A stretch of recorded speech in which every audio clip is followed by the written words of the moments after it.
Welcome, everybody, to Connecting the Universe. I'm author and researcher Mike Ricksecker, back at you with another interactive class out of the secret library of the Connected Universe. We have a special episode coming up for you tonight. Researcher explorer, my friend Trevor Grassi, is with us tonight. We're going to be getting deep into all of this controversy about, is there really something hidden, some hidden city structures, whatever, under the second pyramid on the Giza Plateau? That is our topic for this evening, and I dive into it all. But first, I do want to let those that are listening to the podcast version of this later, please join us every Wednesday night, 8 o'clock p.m. Eastern Time, connecteduniverseportal.com. That is where the full show is broadcast. Those members will, of course, get into the after show. We'll have a little bit of one-on-one time with Trevor here at the end of the show when we say goodbye to the public on YouTube. So I actually met Trevor back in Egypt on the Stargates of Ancient Egypt tour a couple years ago. I do want to invite everybody out to the upcoming Stargates of Ancient Egypt tour here in November 11th to the 23rd, 2025. I do have the links down below in the description. And also this, not this Friday, or not this Saturday, Saturday, April 5th, 2025, Merchants and Drovers Tavern Museum, the Portals to the Star special event, where we will be talking stargates, portals, ancient symbolism, Egypt Atlantis connection, so much more. And you can bet we're going to be talking about this topic too. So without further ado, because I know everybody wants to get into this, Trevor Grassi, thank you so much for joining us, my friend. And yeah, we did meet a couple of years ago there in Egypt. That was fun. Yeah, that was awesome. You travel with Muhammad Ibrahim, who was my first guide as well when I first went to Egypt. And I was just like talking to him about trying to meet up for lunch or something. And then one day he said, "Do you want to join us for one day of the tour?" And it was so awesome because I ended up meeting you and several other awesome friends there, and going to two of the sites I'd never even been to also. So I got a sample of the Stargates tour with Mike Ricksecker, and great group, and had an awesome day with it. I'm so grateful I met you all. And thanks. Yeah, we gotta give Frank Regala a shout out there on that. He was with us for that tour too. Good friend of ours. And yeah, it was really wonderful to have you on that tour. You and I had some different chats, and kind of became fast friends there. We've stayed in contact ever since. And a few weeks ago, I had posted that I was doing my episode on new discoveries in ancient Egypt, and you kind of slyly threw down there in the comments like, oh yeah, and keep an eye out for what's coming up. And all of a sudden, lo and behold, over the last week, the internet has just gone crazy. I've called it a firestorm with all of this about the SAR technology scans that have been discovering these large cavernous areas underneath the Giza Plateau, specifically underneath the second pyramid, the Pyramid of Khafre. Now, before we get into all of that about the technology, the scans, and all that, how did you get involved with this team? Because you're basically like became suddenly the point man for releasing all this information. And so where was your origin here in getting involved with all this? Well, I've been working with my friend William Brown for many years, and he's been working at the Giza Plateau for over 20 years. He's on his like 80th trip or something. He's been doing all this amazing. There was like 8 or 10 different projects over the last 20 years that I learned about. The first ones he did, and suddenly I was like, this man is onto something that no one else has touched. It's beginning in 2006 when he did all these GPR scans, or he funded them through the NRIAG, the National Research Institute of Astronomy and Geophysics in Egypt, with a man named Dr. Ali Abbas, who headed that project. And they did GPR scans on the entire plateau, all along the Sphinx Causeway, all up against the Great Pyramid, and even a couple, one that was right up against the east face, on the east base edge of the Khafre Pyramid, which is, that's the image I gave you. That was one of them. The one I gave you actually was that with the one from the Polish team? Yeah, there was 2 different teams that actually ended up doing the same project at the same 9 locations. That's this one?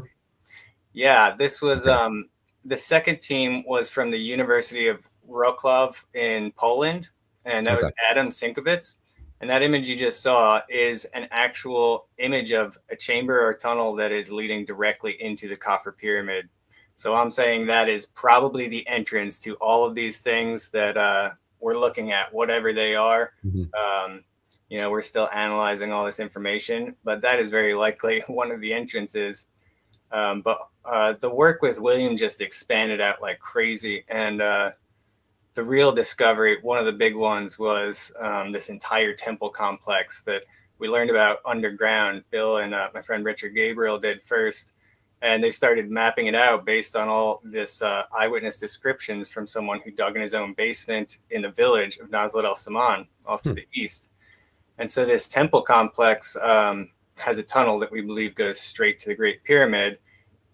And it seems like it aligns directly to one of the tunnels that is seen in Malanga and Biondi's 2022 paper on the Great Pyramid, where they're showing all these other chambers. So it appears to be. Yeah, and that's this report, correct? Yes. Yeah.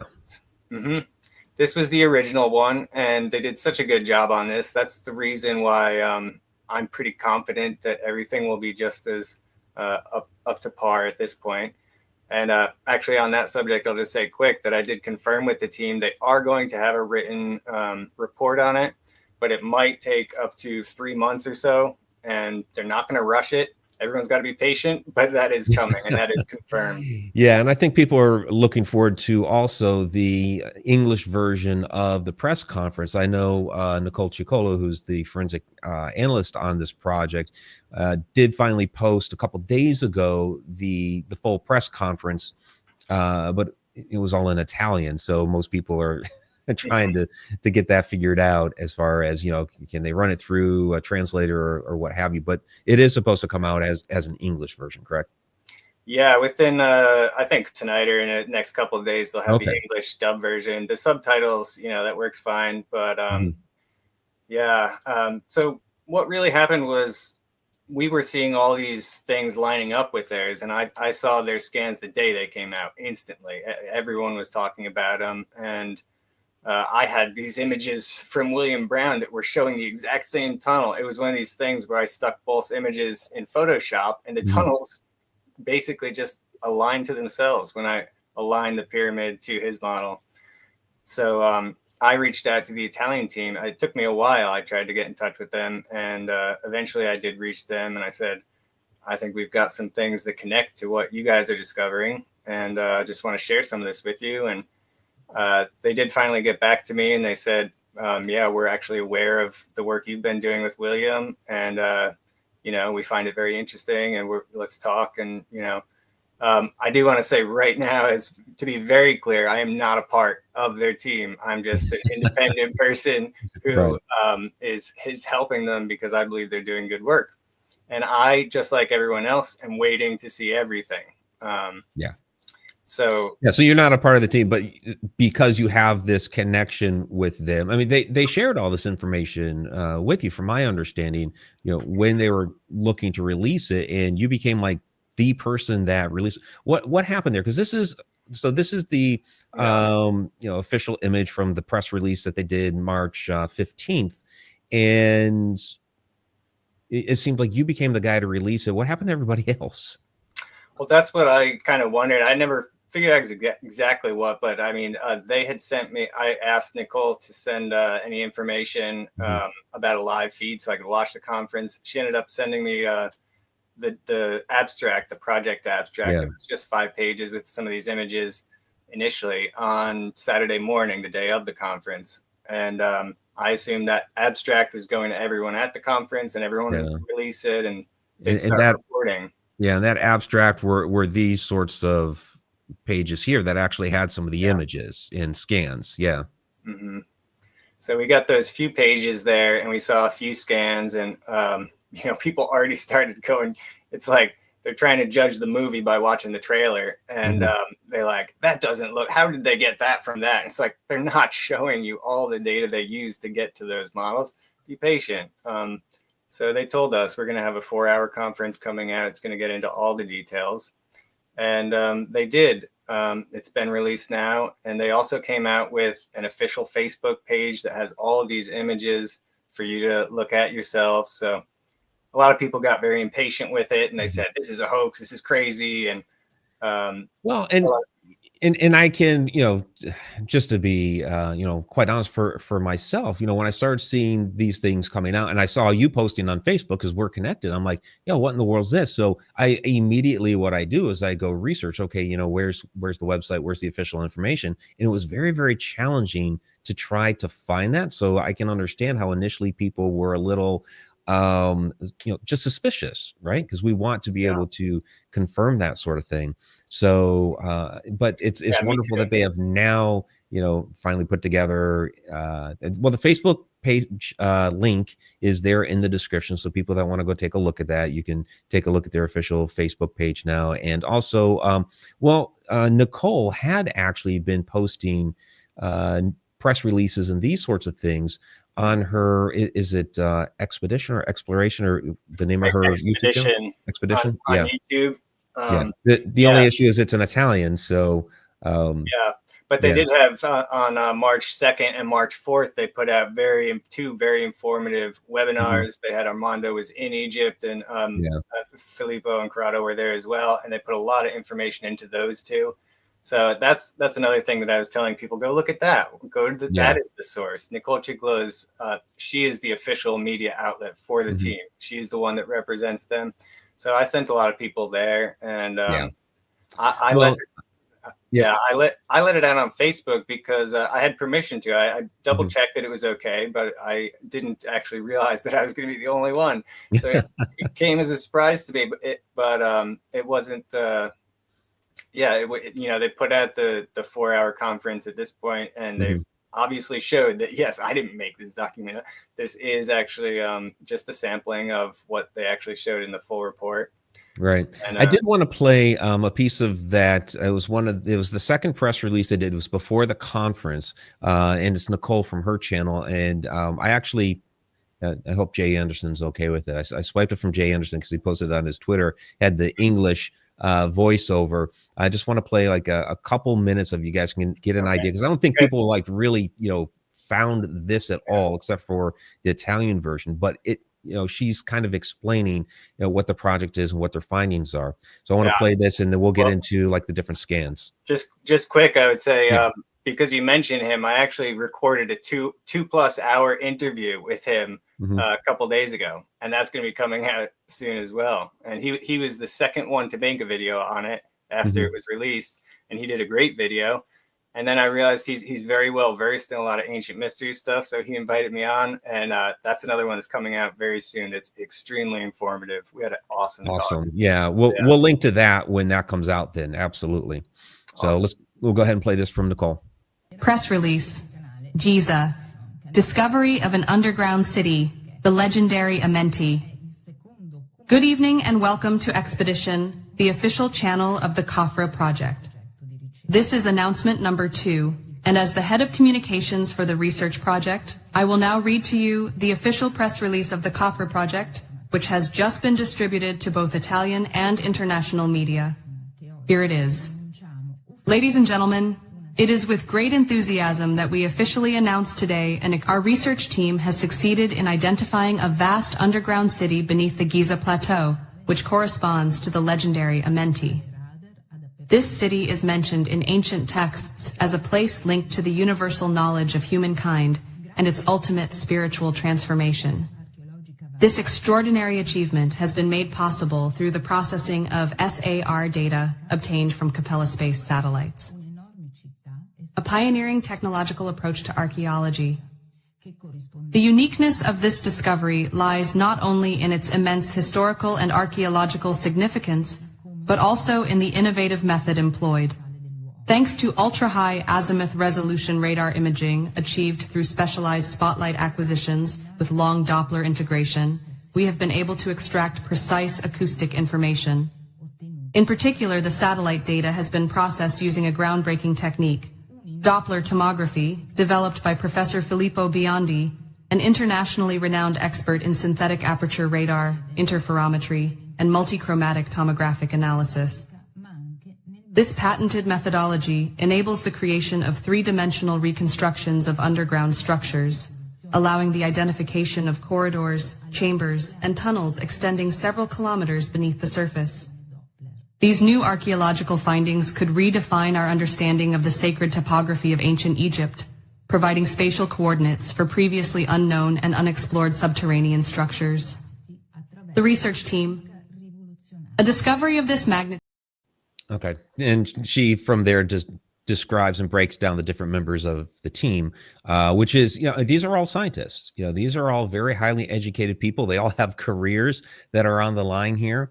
I had several takeaways when I first saw that. One, basically where people are getting, underground city, the halls of Amenti, those sorts of things are from the video. I mean, admittedly, that's where, I got that terminology from. But she also stated that this was a patented methodology. Now, we saw earlier that there was already that, peer-reviewed published paper on the scans of the Great Pyramid from a couple of years ago, which is what got you involved with the team when you saw that. But she's also saying that this method is patented. So there is a process for this. This isn't just some, wild, crazy scheme. Like I've seen, officials from Egypt saying things like, well, it's fake news. It's like, well, wait a second here. It can't be fake. You have real scientists using real scans, and they had a real press conference. None of that is fake. Yeah. Well, I think a lot of people have been, some people are like, they can't do GPR that far. I'm like, it's not GPR. It's not GPR. Thinking it's thermal imaging or it's not any of that. But even people who get onto this page where it's SAR, that's a different thing. Synthetic aperture radar Doppler tomography is a thing that has been around for a while. They've used it to look into identifying volcanoes and looking into inner structures of subterranean things. It's just that Filippo Biondi, who is a brilliant scientist, came up with an innovation that adapts it in this way that can actually penetrate down that far. When you're talking about 2 kilometers down, like they mentioned, that's getting, I think, to the limit of where that can go. But it is a new innovation on SAR technology, which most people don't know much about as it is. But on that, I would definitely want to say Manu Safe today is he was actually name dropped at the beginning of the 4-hour conference, and they mentioned him because he is, like I've said, not only one of the most respected Egyptologists. Like if I have a question about Egypt, I go to him like he's the encyclopedia. He knows everything. He's a really brilliant guy, and he has an amazing book called Under the Sphinx, which is brilliant about all the about the Sphinx, the idea that this archive is actually a real thing. It wasn't just Edgar Cayce or psychic predictions. But then he also went very deep into fully understanding what he calls the Biondi protocol, which is specific innovations that Biondi put to the technology to be able to do this. And he posted just 2 days ago or something. He basically said that he was putting together materials and protocols for a secondary independent team, separate from them, objective and totally separate team to use the same technique in order to prove that these guys didn't just use CGI. They didn't just use AI to invent these images. They are clearly actual scans. And I think when we take a look at something like this, I mean, these are scans. Absolutely. Yeah, absolutely. And, this is what everyone was asking for was, well, we want to see more of these actual scans before we get, too excited about these models that were made from them. And so I think all the real scientists of the world are waiting for more things like that.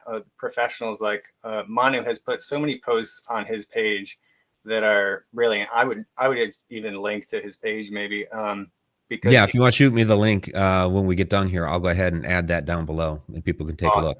It is by far the best resource anyone can go to really put this together. He did a brilliant video. There was a whole breakdown of their 2022 scans on the Great Pyramid, which is also the reference I send anyone who wants to really look at that and start to wrap their heads around how all the complexities of that technology, which I am not an expert on. So I send them to him because he is. Well, So and I think that's a thing too, is, we are relating this information to the public. So I don't pretend to be Filippo Biondi myself and know everything that he knows on how the technology works. But this is using his methods, what he has come up with. We see the scans, they're wonderful. So yeah, we are reporting this information for people to pass it along rather than to get just simply lost in the shuffle. yeah. Yeah, and I think when the 4 hour conference did come out, whoever watched that whole thing, there were so many, and we're not just talking about all, again, the real scientists, not people jumping the gun and saying this is a hoax. It hasn't all come out. We all want to see the proof of the method, which they did do on their 22 paper. They did show that they could scan the chambers we already know of and show that that is actually what they look like. That was right here. Yeah. Yeah, Again. so there's no reason to imagine they wouldn't have done it again this time. And I just did an interview with Johanna James the other day, and I said, they could even scan the Osiris shaft. 2 days later, the conference came out, and they scanned the Osiris shaft. They used I have that one. Proof of the methods. But many others as well. They scanned different locations around the world, showing the method works before they started showing all the scans that they had of the Khafre pyramid. So it looks like the Osiris one did not upload. Oh, that's a shame. No. No. Well, the other thing about that is I was aware, at least years ago, that there is a fourth level to the Osiris shaft, and that's another prediction I made that honestly panned out. It wasn't me. Right. I knew of people that really believed that. I knew the people who originally went down and discovered the sarcophagus at the lower level there. And I know that I've gotten into the Osiris shaft a bit in my films. The Secret Underworld of Giza is my film series that I made with William Brown, and that gets into all that stuff. It gets into Hawara. He did the first scans at Hawara that were also concurrent with the Mataha expedition, but that's a site in Fayum where there's this lost underground labyrinth full of all this ancient knowledge and beautiful inscriptions and 3,000 chambers buried underground, according to Herodotus.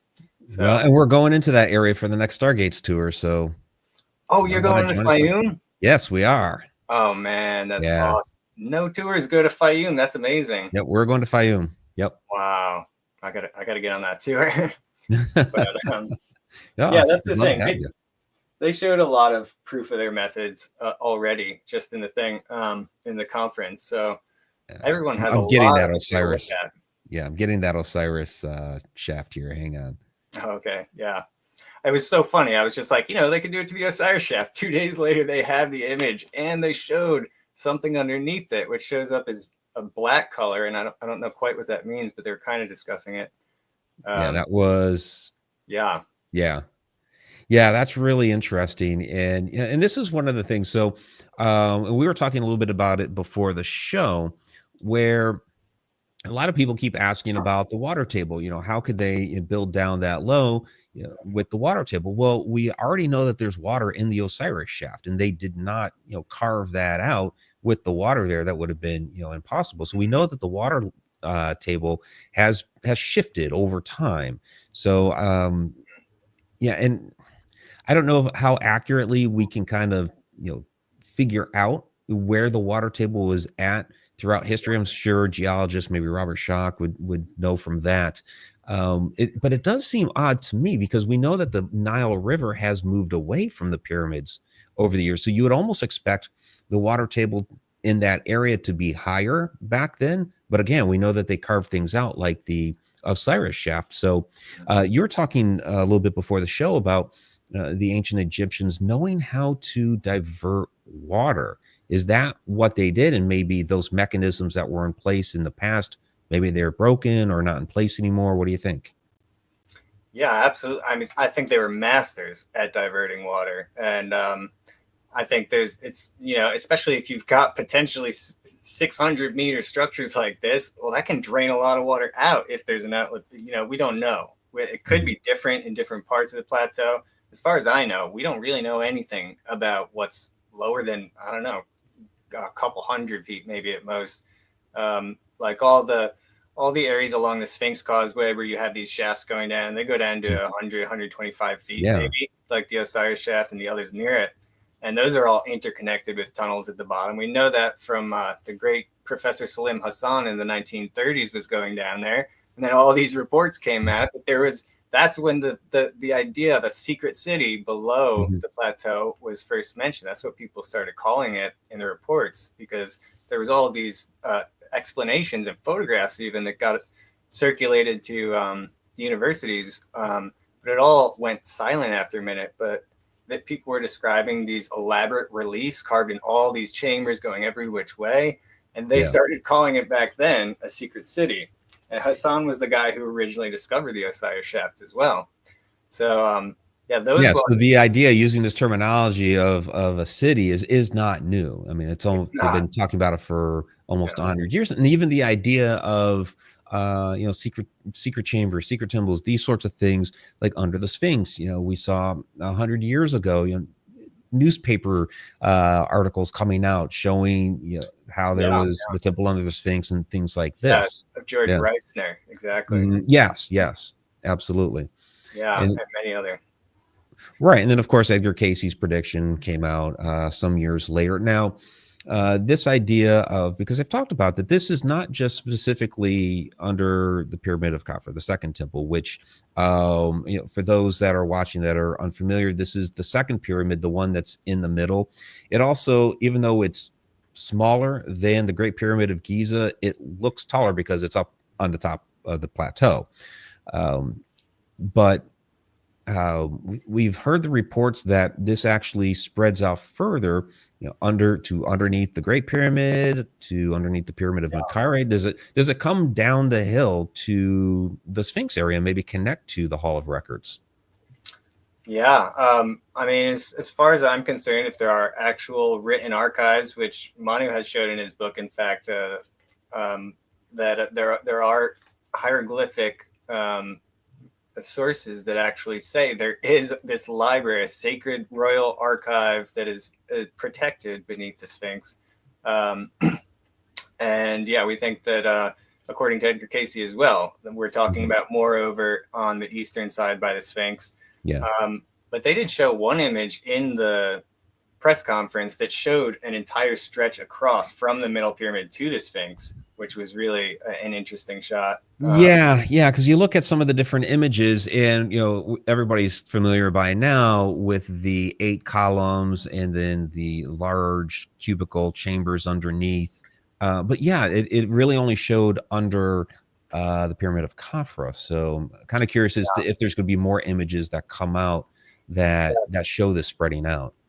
Well, what they have said in some of their reports was that they have seen connections from all 3 of the pyramids that go down to these deeper levels. They didn't say anything more specific than that, but they haven't shown the Great Pyramid or the Menkaure Pyramid on the other side having those things yet. But they did tell me that it's going to take probably the next year or more to actually map out everything. So they're continuing to scan, correct? Yes. So that's one of the most exciting things to definitely include in here is we are going to get the entire plateau. We are just going to get more and more information as they continue their work, and as the other scientists that analyze it all and really get into testing, making sure the method works. We're just going to get more and more detail and absolute confirmation that we're not looking at nothing. And it's like, unless they're completely made this up, CGI from nothing, then it's a matter of exactly how accurate it is, not whether or not it's real. We're seeing something in these scans that is enormous under that pyramid. There's no denying that as far as I'm concerned. I think they explained a lot of that very well. And I was trying to ask them, I didn't ask them for any inside info. I'm used to how you do this. I wouldn't ask someone for stuff like that. I'll wait with the rest of the world. No, you didn't ask them, hey, what are the real goods? I asked them one question because I was making a film about NC2, which is the Tomb of the Birds and the Cave of the Snake that Andrew Collins found in 2008. and he was following the journal entries of Henry Salt and Giovanni Caviglia, who got in there in 1817.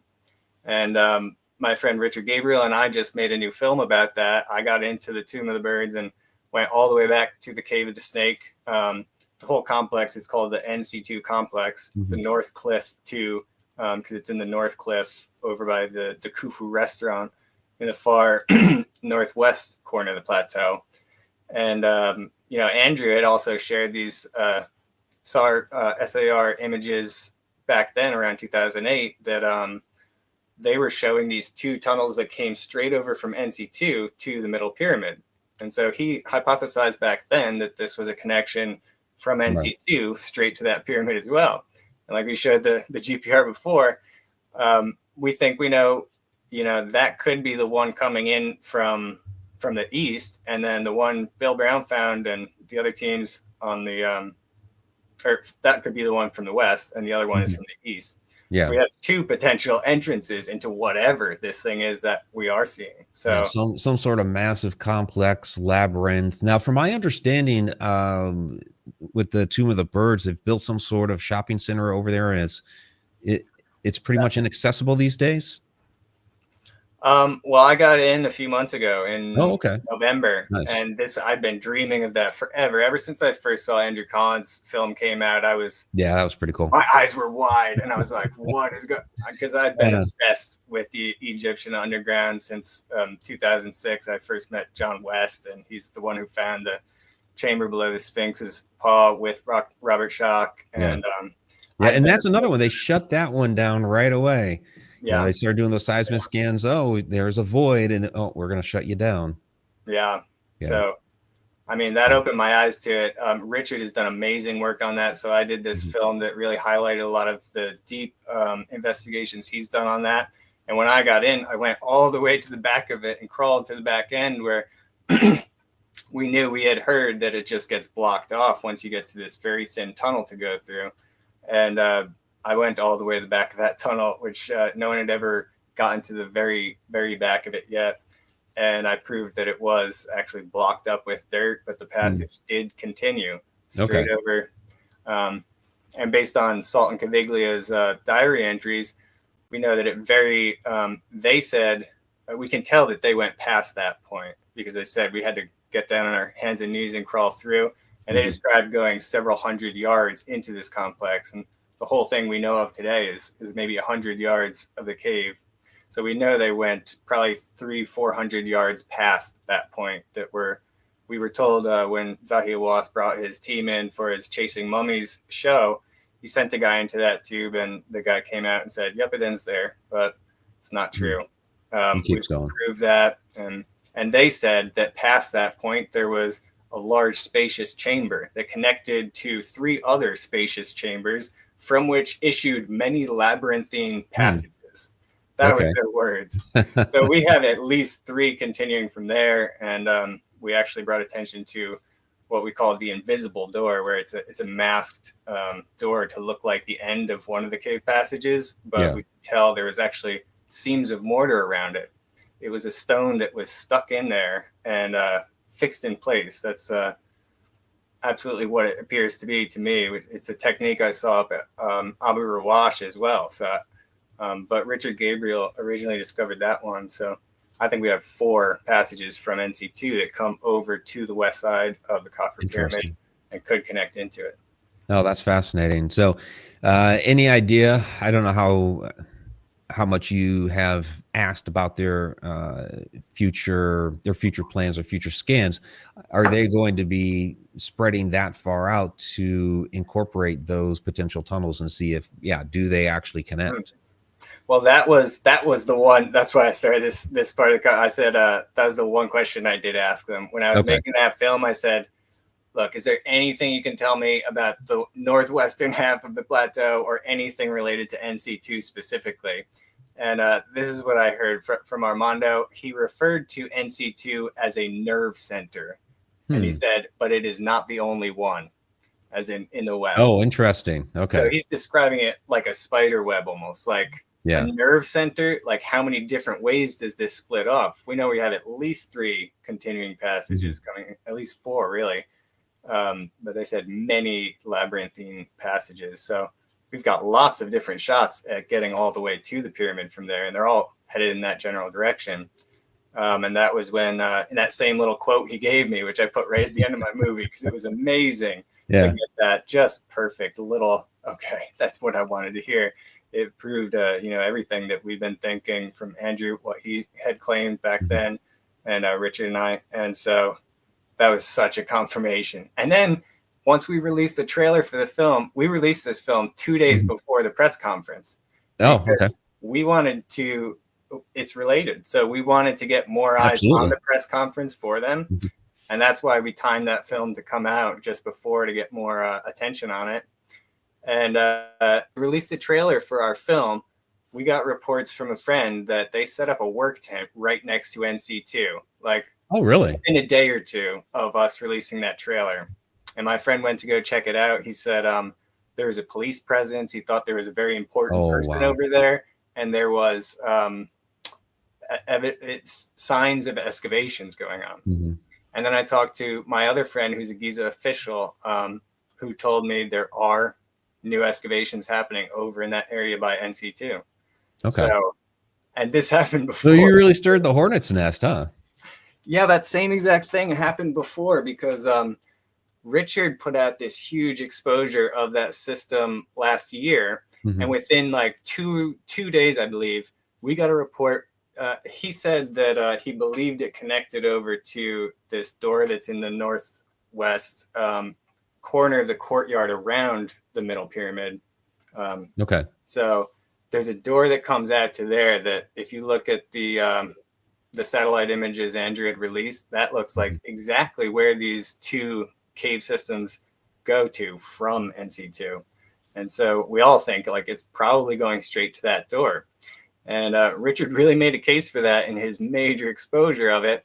Within 2 days, there was a work tent in front of that door with walls and closed off.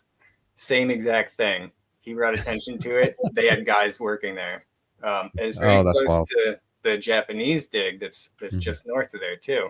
So yeah, we have been making some kind of impact. I mean, somebody went in there for 2 or 3 days and then they packed that tent down. Same thing that happened with the new film we released. It was up for a couple days and then we got a report that it was already down. So interesting. Yeah. So now you've been doing a lot of work out there for some years, and I've paid attention to your YouTube channel, and you've really just, I don't know, thoroughly explored that entire area. I was watching a video a few weeks ago. You're over there by that what they call the second Sphinx, and you're just finding all of these little shafts and little tombs, and just it seems like the whole area is just pockmarked with all kinds of constructions. Yeah, that was like over to the southwest of the Sphinx a little bit. There's this whole area underneath the Sphinx Causeway, south of the Sphinx Causeway, where there's all these different I walked around and I got 2 videos that were each like 20-30 minutes per video, and they each showed at least 50 sealed shafts, gated entrances, shafts full of sand, blocked entrances to the underground, essentially, like 50 of them each within 20, just walking around.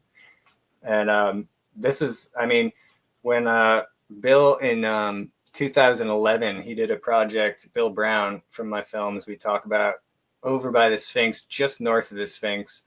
He did a cleanup project where they had heavy equipment remove all of these just garbage and fill like rubble building debris.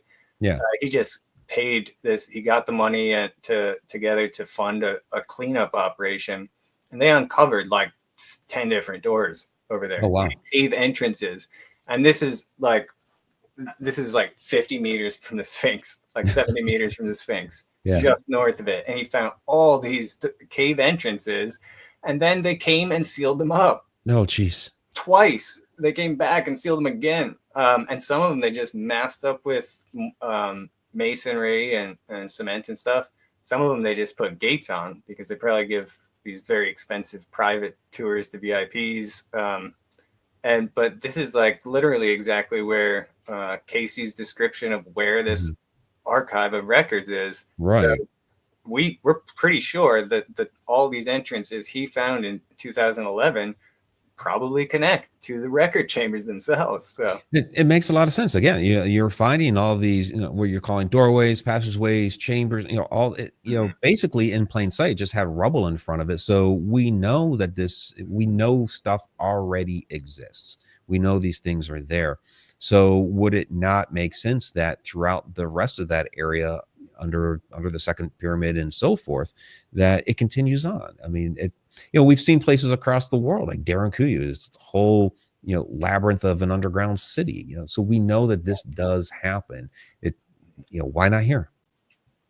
Yeah, exactly. Definitely, when Bill did the scans all along the Sphinx Causeway, he was finding anomalies. He found anomalies basically every single one of the 9 places he scanned. So there's a project called the Giza Plateau Mapping Project and the Sphinx Mapping Project, and these are more the official ministry's projects to basically say, oh, we did the project, we looked, there's nothing, trust us. It's like, what? How are we not scanning every surface of the plateau? It's a non-invasive technology. Do GPR everywhere. What are you afraid of? What are you afraid we're going to see by, or pulling all the sand out of these shafts and exploring them? They've gone into, Richard describes going very deep down over by Mencores at one point, where this guy took him underground. He had a newspaper in his hand, and it was pitch black in this passageway. He lit the newspaper on fire, and Richard saw that the floor was just gone, and he dropped it. And he said that newspaper burning went down to where he couldn't see it anymore. It was still burning. That's crazy deep. Yeah. So it's going to be a little bit of speculation here, but okay, this is the one that I'm looking for. With these spirals around the columns, I mean, some people have said, there might be spiral stairways, and they're going down to these large cubes. Of course, there's the idea of the Halls of Amenti, and I guess because it's underground and Halls of Amenti, we're supposed to be part of that kind of underworld sort of journey, which I never really kind of got into. The underworld part of the afterlife journey, sure, but what do you think about all that? Yeah, well, I mean, a lot of the Egyptians I speak with, they're very they're adamant that the Book of the Dead, the Book of Coming Forth, the books of the Duat, all the different underworld texts, that they're of course describing this other kind of realm to which the dead go after they die, or where the soul goes. But they all also believe that there is a metaphor that applies to, it's actually giving physical descriptions of the Giza underworld, because it's a representation of the place you go, the land of Osiris. And this is, if you look anywhere in the world, like the initiation ritual or ceremony, it's always about bringing you into this state where you are disconnected from the body, where you're experiencing yourself as lucid consciousness. Right. It's an ascension process. Yeah. Which is why I'm like, because when people think, I guess is probably our modern context, when people think of underworld, they're thinking fire, brimstone, hell, that sort of thing. So I could see like the physical location of it being underground, but you're still talking about the ascension process. And the ancient Egyptians always looked at it as, it was just another journey of life. Yeah, they described the Dua is basically it's like an obstacle course that your soul has to get through after that point. And if you don't learn all these lessons, figure out all the characters you're going to meet on the way, figure out the passwords and the whatever you need to get past each of these steps, you're not going to make it all the way to the end of the Duat, which would bring you to, well, like you say, an ascension type thing where you become an immortal, you ascend to the stars, become a star, or all these things worked in there. So there's they break it up into the 12 hours of night that you go through, and there's different stages. Every one of them, you might get caught, you might get your soul disassembled for parts and reused into nature again, or you might just get reincarnated, or you might, get stuck in the realm of lost shadows for a minute. But it's not just like there's one place you go and you're dead forever, like you go to hell or you go to heaven. There's all these, it's a very complex idea about having all these potentials that could happen to your soul. And I think most of the time it's like you end up reincarnating basically, but there is an end goal that you want to reach to. And that's something like, it's kind of something you can practice for in life if you learn how to lucid dream, because it's about what you are in lucid consciousness when you are whatever it is that you are without your body, your soul just as its own. And so the initiation rituals, they use these underground labyrinths where that would put you in that state of mind where you have to navigate this pitch black labyrinth. It is a metaphor for your own death. You're experiencing your own self without your body, without your senses. That's part of what the entire, that's something that's international in ancient Greek mysteries. Well, yeah, the Minotaur, Ariadne's thread, all that. Yeah. Yeah. Hawara might have a similar, there's Mitla in Mexico. There's Chavin de Huantar in Peru. And a lot of these underground labyrinths like that, where you go in and actually experience the land of the dead, I think a lot of the times, not only is it pitch black, but also you have potentially hallucinogens are used at sometimes. Like Mitla, they have all these cactuses around there.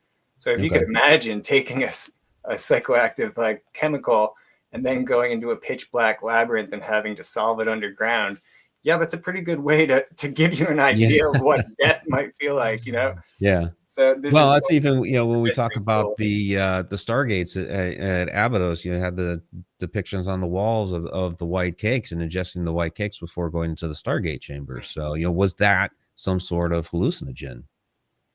Yeah, well, it's interesting. They have found some, you know, there's a few plants in Egypt, the blue or white lotus or the acacia tree, or there are some plants that have a high DMT content. And especially if you go to the Temple of Khnum at Esna, you see all this very psychedelic imagery and motifs, just like these other places, Mitla in Mexico. There's all these patterns of like Minoan or Greek looking, almost different stone motifs that are kind of trippy, you know, they're kind of psychedelic looking. And it's like, hey, this is the place where you learn what it's like to be dead, pretty much. In some sense, but most of the Egyptian, I don't think they did use drugs or I think that was later. Some of that got used. There have been little cups that had like Bess on them that where they found traces of actual some chemicals like that. But for the most part, it was a more pure kind of experience brought about in other ways. Okay. So let me ask you this. Let's take it back even a little bit further. You know, we're looking at, I mean, we're using our modern technology to look at scans like this, finding structures underground. We talked, you know, about the water table and all of these different things, you know, about, you know, when this could have possibly been built. Is it possible that this was built during the time of when the Atlantean culture had an influence across the world? Well, I mean, you cannot discount the fact that they had these exact same systems, like I say, from Greece to like India to the Druids to the Maya and Inca, and these same pyramids being built, these same underground labyrinths being used, these same masonry techniques. You got to be blind to not acknowledge some type of connection in that, or some source that was common to all of them, or some kind of culture diffusion across oceans in times that are way, way back before our most recent age of exploration. I mean, people are still believing like, oh yeah, no, they just built pyramids at all these exact geometric relationships to each other around the whole planet by chance. You know, the guys over there came up with the same ideas, the guys over there, but they never crossed the ocean. Come on. I mean, it's, you have to acknowledge that the same technology is everywhere on the planet. So, I mean, yeah, we have to, it feels so ridiculous for academia not to be able to approach this idea. Obviously, there was a common ancestral civilization. If you want to call it Atlantis, I mean, that's what everyone calls it. There is a real story of Atlantis from Plato that came directly from Egypt.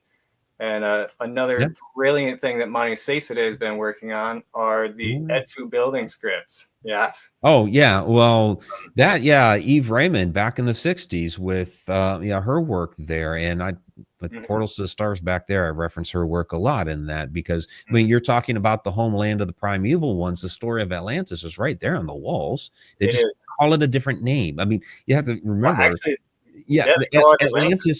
Atlantis is a Greek name. You know, that's not what the ancient Egyptians called it. So yeah, well, Manu actually finds it on the walls of Edfu.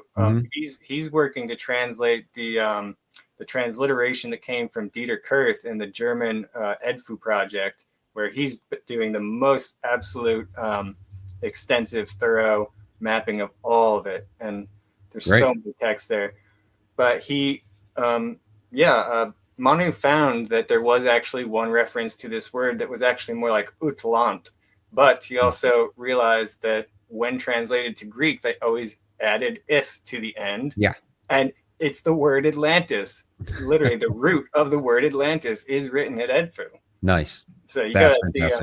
The German Dieter Kurth Edfu transliterations are just now coming out. And this is the Egyptians' own scripts that talk about the absolute origins of the Egyptian people, the first ones to come, like you said, the primeval ones. So this is the most important text, and they're only translated to German. So Manu is doing the very first English translation from that. I speak a little German, so I might be all right with that. Oh yeah, awesome.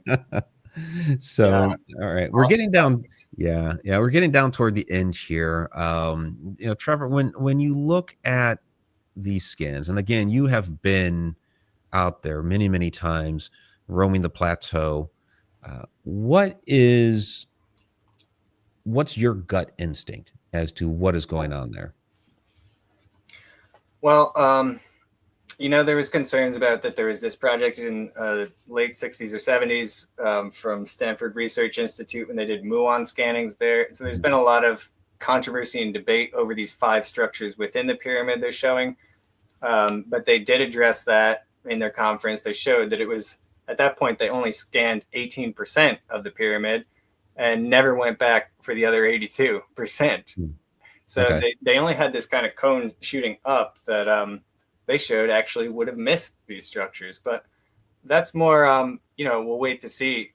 What I'm more interested in is this enormous thing below. And I'm seeing scans that they showed in the conference where you can see exactly how they measure it down to be 648 meters, where they see this very clearly square shape. And I don't know how to interpret it, but that's not a natural looking thing to me. It looks like a cube. Like, do we not have that one yet? Is that or is that? I think you just showed it a second ago. There's at least, I'm not totally sure. I'll keep throwing them up on the screen. You yell when I hit it. I'm not sure if it's in these ones. These are maybe not. I think it's that one. It does have some outline of cubes and things like that. Yeah. And then there's this one. Yeah. Well, that one right there. Can you go back to that one? This one. Okay. Yeah. That in the upper left, that is the one that goes actually 2 kilometers down to where they're saying, you can see that dark vertical streak right in the middle, and that is straight underneath the Khafre pyramid, that streak. Okay. And all of this stuff is basically from 1.2 to 2 kilometers down is what they're saying. And all of those things are what they believe to be artificial structures based on what they have seen so far. That's what they said. That's what it appears to be, at least. It's clearly some kind of that, that's what's being called this city that's 2 kilometers down. But clearly we can see there are, what's showing up is just pockets of lesser density chambers or natural cave systems or something. But there's a whole mess of them down there from what this looks like. So that is the one kind of money shot of like a tomographic line cutting straight through the Khafre pyramid. I mean, you can see, because you can even see the outline of the pyramid, and then that dark vertical line coming straight down. Absolutely. Yeah. So imagine we just get 100 more shots like that. How much are we going to know then? You know? Oh, absolutely. It's going to be slowly revealed. I think over the next year, we're going to get so much. And there's nothing, you know, Zahiawas came out and said, they're crazy. Well, he immediately, like within anyone. Yeah, within minutes, he was screaming fake news. And again, you know, to use that word fake, you're talking real scientists, real skins, and it was a real press conference. None of that was fake. You know, fake news is when somebody just makes up a story and throws it online. Yeah. So well, he was saying, like, we didn't give any permits to anyone. Nobody did any scans here, and nobody said they did. They did it from space. It was from space. Yeah, you don't need permission to be on site. Nobody said they did, and this is they're using free information that comes from Capella Space at I forget, Umbra is the other company.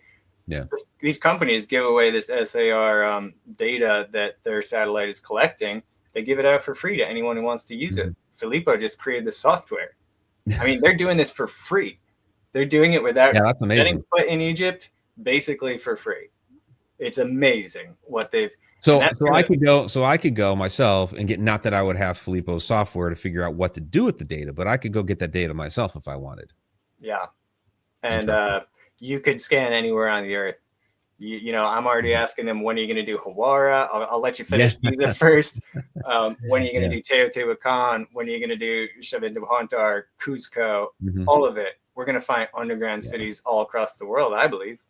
Most likely. And it's amazing to me that, well, but we've seen it elsewhere throughout history where, you know, people want to deny the stories for so long. Like you look at South America, and for centuries, people denied that there had been large cities there in South America because, you know, when finally you had more of the settlers coming in, they didn't find them.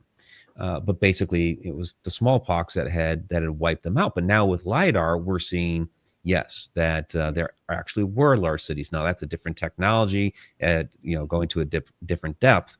But you know, it seems like the same here. Deny. Oh, now we have this technology that is finding this. You know, when are we finally going to accept that? Yes, there's something under there. Yeah. Well, I think it's going to be a matter of more and more data coming out continuously, because no one can stop them. No one can tell them not to do it. They're here to find the entire truth. That's what they want. They're not trying to make money. They're not making money. I can tell you that.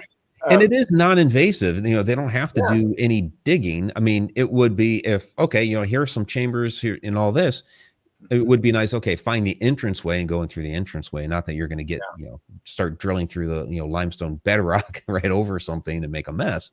But you could use that technology, I'm guessing, to find that entranceway to say, okay, here it is. Let's go in and explore. Absolutely. If we didn't already find it. Well, this is true too. How much have they already found that they're keeping from us? Yeah, well, that's the real question, because if it's completely non-invasive and basically free, what is your reason not to do it?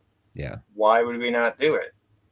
There's no reason, unless you're trying to hide something, really, especially if we're seeing very clearly that there's definitely at least enough to merit further work on this. Yeah. And like you say, I think these guys are top scientists. They're really brilliant. They've been working so hard to do this, and the people just be like, oh, it's fake. Come on.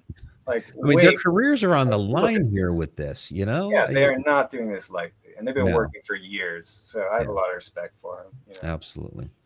All right. Well, we have gotten down to the end of our show here.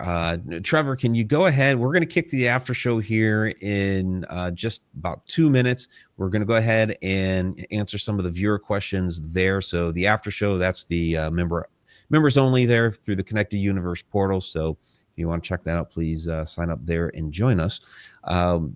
But Trevor, where can people find your work? I know you have your YouTube channel here and other work that you've done, and also we do have links in the description for. Well, if you want to go ahead and shout out the team, their Facebook page link is down there. Nicole Chicola's YouTube is down there as well, as is yours. Yeah, and that's, I just send people to my YouTube. I've got the Secret Underworld of Giza 3-part series, and then the one with Richard is Revealing NC2. That's a 2-part series.